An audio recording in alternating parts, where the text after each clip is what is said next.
Welcome back to Rare Photos. It's a sad day. Lisa Marie Presley died in 2023 on this date. And, what we're going to cover here and talk about, all of us here on this channel, is the, hard to talk about this, but it's the decision that the family made not to resuscitate Lisa. Now, when I say the family, it's pretty vague, right? We all know that Riley wasn't there. Who's the rest of the family? And I'm going to read something from Here to the Greater Known as well that kind of covers this as well. But it's well known. Let's just kind of go back then before we fully get into this video. Thank you to the super thanks that just got left to me, $14.99. I appreciate that. Thank you to those that subscribe, that like, that comment, that share these videos around, that are a big part of this channel. I've gotten some people that messaged me about being a guest, subscriber guest, in my subscriber series. So that's awesome. I'll be responding back to you. Keep messaging me if you want to be on here as a guest, like Melissa was. So what we know about all of this, let's just take it back to when Elvis passed away. Who was cut out of the will? Priscilla. Priscilla Bobblehead, Priscilla Bayou, Priscilla Presley, Priscilla not Presley. Cut out of the will. Elvis didn't want her to have a single penny. Didn't want her to have a fiber strand of hair. Didn't want her to have a piece of furniture. Didn't want her to have anything. Effectively sliced out of the will. And then, fast forward, she continues to, she wormed her way into the system to become a part of the board of directors, made a ton of money. I've covered all of this before. She squandered her daughter's fortune, her and Barry Siegel, by investing in the American Idol Corporation. Somewhere close to $50 million. Okay? She squandered Lisa's fortune because almost immediately after that, what happens? American Idol goes belly up and rebrands itself Idol, effectively stealing Lisa's money. It's one way to look at it, right? That's Priscilla, the genius businesswoman that she is, the genius that all of her little minions, including the lollipop kids that are out there, give her credit for. So Lisa Marie Presley files for discovery, a lawsuit versus Barry Siegel. Finds out that Mama has been stealing $900,000 a year from her for doing nothing. Something that Barry wrote into it as a co-trustee. And that was 2016, I believe. That caused a lot of stress and duress between her and her mom. Her mom had already taken the side of Michael Lockwood in the divorce filings, and even though Lisa had accused Michael of doing things to the girls or having stuff on the computer, stuff like that, she took Michael Lockwood's side, Priscilla did, over her daughter. So she not only allowed her to be abused by Michael Edwards for all those years, allegedly, right? According to Michael's book and according to Lisa's book. Then she takes the side of Michael Lockwood. So what does Lisa do? Lisa cuts out her mother, but her mom doesn't know. Cuts her mother out of the will. Cuts her mother out of it completely. So not only did Elvis cut out Priscilla, then Lisa cut out Priscilla. But Priscilla still thought that she had the keys to the kingdom, right? Fast forward to the day, let's talk about the, the event celebrating the movie, the Baz Luhrmann movie, where Priscilla and Lisa are sitting there, and Lisa's very uncomfortable and very sickly looking. She had to be helped by Jerry Schilling, very sick, very obviously sick. Does Priscilla help her daughter then? Nope. she's like, please, please. I shouldn't speculate on that. But she certainly didn't try to get her daughter well. This is all an outsider's perspective, right? Y'all have seen this. I've seen this. But here's the doozy. You know, yes, Lisa was sick. Yes, she had a lot of issues. Yes, she did have a heart attack. Riley, well, first let me talk about the news. You know, that I'm gonna read these things back to back, right? Lisa Marie Presley was placed on life support at West Hills Hospital and Medical Center, and due to her bleak condition, her family signed a do not resuscitate order. ET News reported Presley later died after suffering a second cardiac arrest. Here's another article, okay? This is very important to kind of read all these different things. Lisa Marie Presley reportedly signed a do not resuscitate order before the singer died. Oh, sorry, Lisa Marie Presley's family reportedly signed a do not resuscitate order before the singer died following a second cardiac arrest, okay? Here's what we do know. The only family that was present, that was family, was Priscilla. As far as I know, that was an illegal adult, right? Let's read Riley's account of this, okay? This is important because we know the gigantic war that blew up that I covered and covered and covered, and I was right about, you know, I was right about everything. I covered when Lisa passed. This is Riley, okay? A couple days later, I went back to Vancouver, where I was filming a show. I found myself checking in via text more than usual, but she was less responsive than she normally was. My worry deepened. On the morning of January 12th, my mom texted my dad, so Lisa texted Danny Keough, and said, "Can you please help? My stomach's hurting worse than ever. Can you bring Tums?" Now, we know that Danny took Harper and Finley to school, right? She probably texted him right when he left. "Bring me back some Tums, please, babe."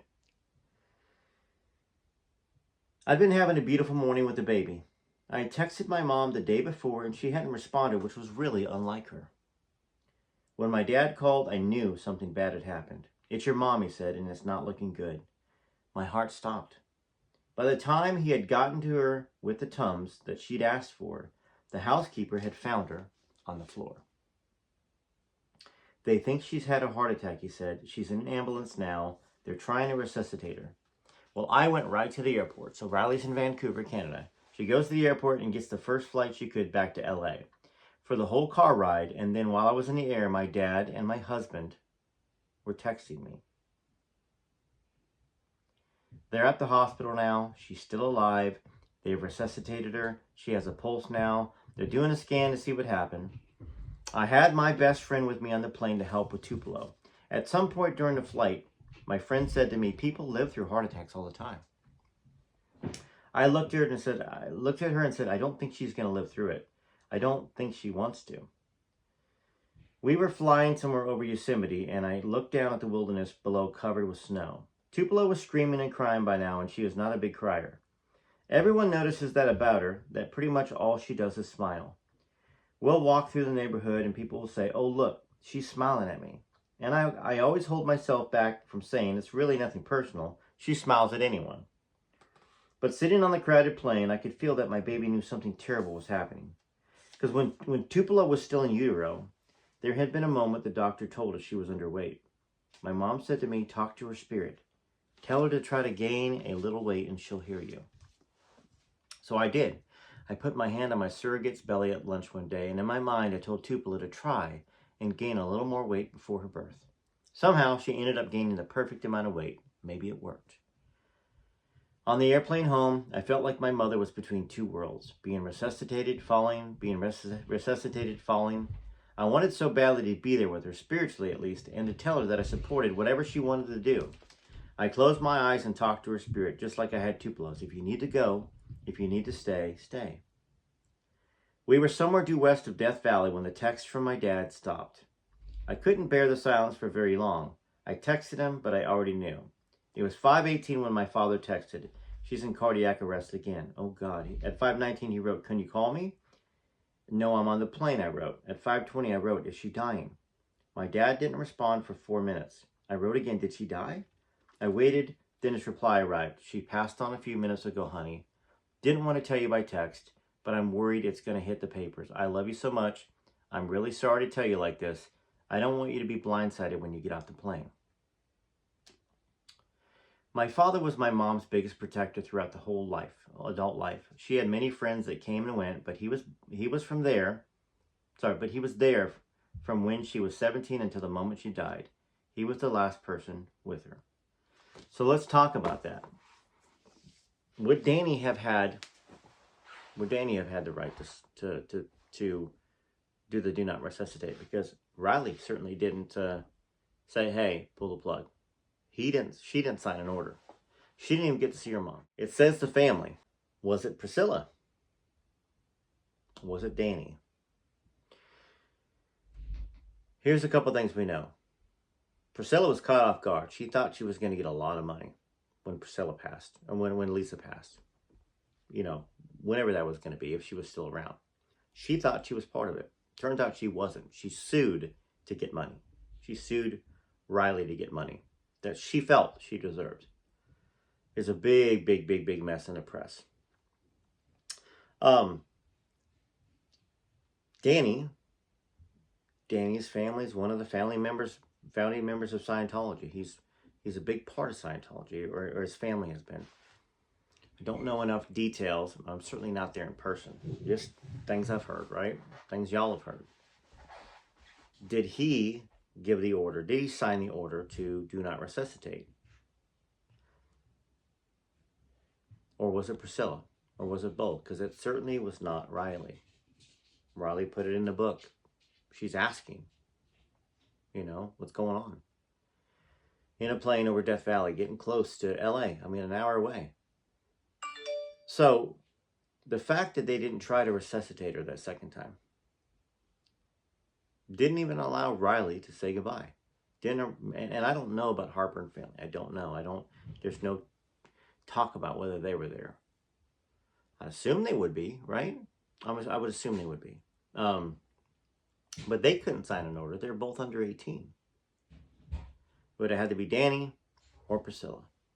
And I don't know what, I mean, it's possible that Danny held the medical power of attorney. It's possible. But I would think that Riley would have held the medical power of attorney. And I don't think it would be Priscilla. Love to find out.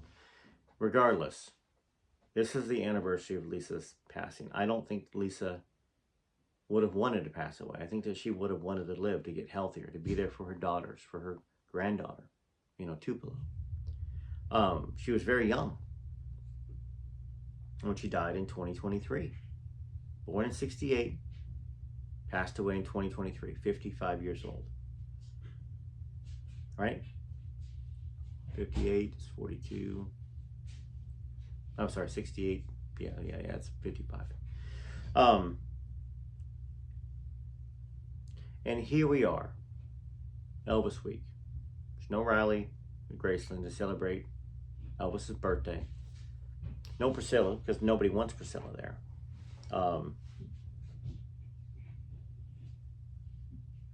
I know why y'all are concerned. I know why you guys are horrified about the state of the future of Elvis. Riley doesn't have a connection to Elvis. The only connection she has to Elvis is a sad one. An angry one. Upset. And that's why, you know, Desiree. If Desiree is the daughter of Elvis, the oldest daughter, you know who would be there every year on Elvis's birthday and the anniversaries of his death? It would be Desiree. Which is part of the reason why I'm continuing this series and why I'm rereading it.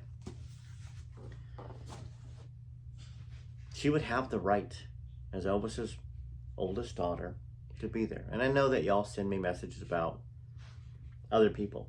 I've looked into them. They don't have a case. In fact, you know, there's people that I've spoken to that have knowledge that they are not the children of, and that they're fraudulently claiming it.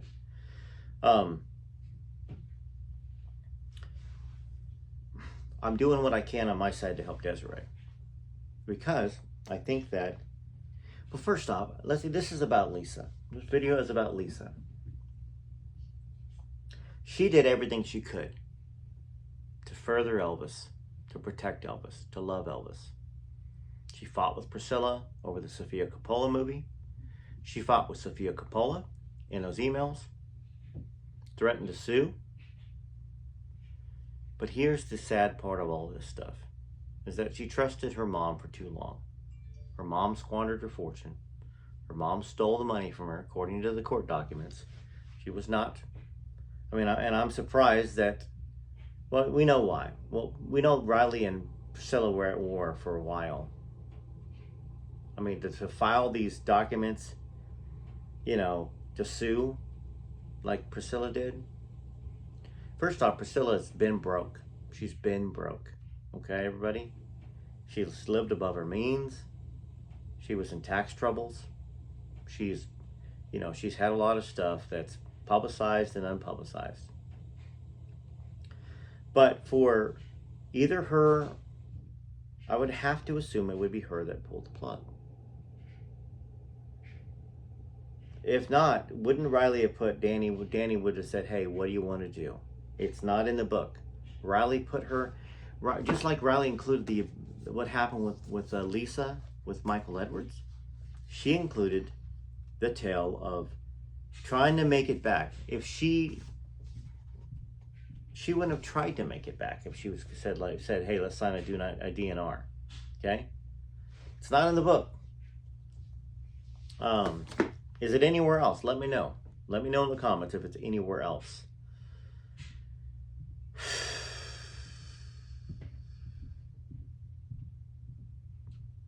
I don't know. But if they got her back, they could have got her back again. And what was Lisa's wishes? Do we know what Lisa's wishes were? I mean, I've got some insider sources that claim that she wanted to be resuscitated, that she wanted to live as long as possible. And I wouldn't think that she wouldn't want to live long enough for Riley to get to say goodbye. Instead, Riley finds out on the plane from Danny that she passed away because the order was signed. The DNR order was signed by the family that was there. The only family I know that was there, that's blood, is Priscilla. Prissy Bobblehead, who thought she might stand to make a lot of money. She obviously thought that she stood to make a lot of money because she wouldn't have sued for money. She wouldn't have sued to be part of the trust that she was taken out of. She wouldn't have accused Ben and Riley of fraudulently signing the documents. That's what it comes down to. Money, money, money. Money, money, money. Money, money, money. It's all she's ever been about that I've seen. Money, money, money. With Elvis, money, money, money, money. After Elvis, money, money, money, money. After Elvis passed away, money, money, money, money, money, money, money. Before Lisa passed away, money, money, money, money, money, money, money, money, money. After Lisa passed away, where's my money? Where's my money? I'm suing you for my money. And she's still out there spinning the same tales, collecting the money, money, money, money, money from the weak-minded that believe in Priscilla. So I'm sure I'll get attacked by the minions of Priscilla that lay down at her feet and worship her. It's a very sick thing, in my opinion. On my side. If they know, if they've taken a look at, so some people don't understand, they don't look at the whole picture. They just see what the marketing of Priscilla pays for. All the good stuff they put out. They don't focus on the money, money, money, money, money, money, money. Okay? Well, rest in peace, Lisa. We miss you. We love you. You're with your son. You're with your daddy. And you don't have to be around the money, money, money, money, money, money grubber anymore. What else can we say? We wish you were here. We wish you were part of Elvis Week. We wish you were alive. We wish that you were happy and enjoying life. We wish that you were healthy. Just like we wish Elvis would have been healthy and stayed alive. All right, TCB, TLC, this is Rare Elvis Photos. Share this around. You know, hopefully you made it to the end. Let me know what you think in the comments.